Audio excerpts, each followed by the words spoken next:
ஆன்மீகம் அறிவோம் அன்பர்களுக்கு வணக்கம். காகம் ஏன் மேன்மையான பறவை?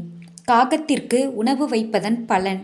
காகம் நீங்கள் வைக்கும் உணவை எடுக்கவில்லை என்பதற்கு என்ன காரணம்? இதனையே இந்த பதிவில் பார்க்கப் போகிறோம்.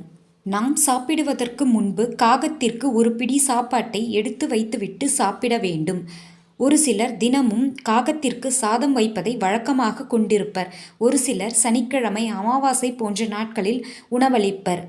நம் முன்னோர்கள் காகத்தின் மேன்மை அறிந்தே உணவு வைத்து வந்துள்ளனர். ஏனென்றால் காகம் எப்போதும் உணவை தனியாக உண்ணாது. தன் இனம் கூடியே கிடைக்கும் உணவை பகிர்ந்து உண்ணும். தினமும் மாலை வேளையில் குளிக்கும் குணம் கொண்டது. தன் இனத்தில் ஒரு காகம் இறந்தால் தன் கூட்டத்தை கூட்டி கரைந்து இறந்த காகத்திற்கு அஞ்சலி செலுத்துமாம். மற்றும் தன் ஜோடியைத் தவிர வேறு காகத்திடம் செல்லா மேன்மை குணம் கொண்டதே காகம்.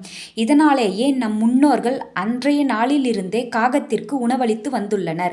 இதற்கும் மேலாக நம் வீட்டின் இறந்த முன்னோர்கள் இந்த காகத்தின் ரூபமாக நம் வீட்டிற்கு தன் உறவுகளை காணவும் பசியாறவும் வருவார்களாம்.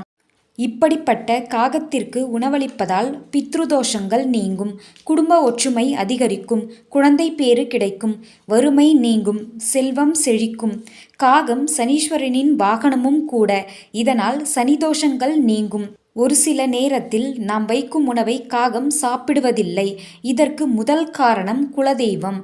குலதெய்வத்தை சரியாக வழிபடவில்லை என்றால் எந்த தெய்வமும் நமக்கு உதவாது.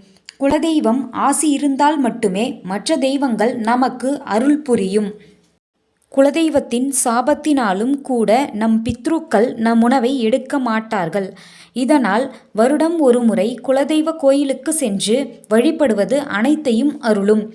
இரண்டாவது, பித்ருக்களின் இறந்த நாள் தெரியவில்லை என்றாலும் அமாவாசை, மகாலய அமாவாசை, தை அமாவாசை போன்ற நாட்களில் அவர்களுக்கு தர்ப்பணம் கொடுப்பது, எள் கலந்த சாதம் கொடுப்பது மற்றும் நம் வீட்டில் அந்த நாளில் அவர்களை எண்ணி படையல் இட்டு பூஜை செய்வது, இதனை செய்யவில்லை என்றாலும் காகம் நம் உணவை ஏற்காது. இந்த பதிவு உங்களுக்கு பயனுள்ளதாக இருந்திருக்கும்னு நினைக்கிறேன். இந்த பதிவு உங்களுக்கு பிடிச்சிருந்தா லைக் பண்ணுங்கள், ஷேர் பண்ணுங்கள், சப்ஸ்கிரைப் பண்ணுங்கள்.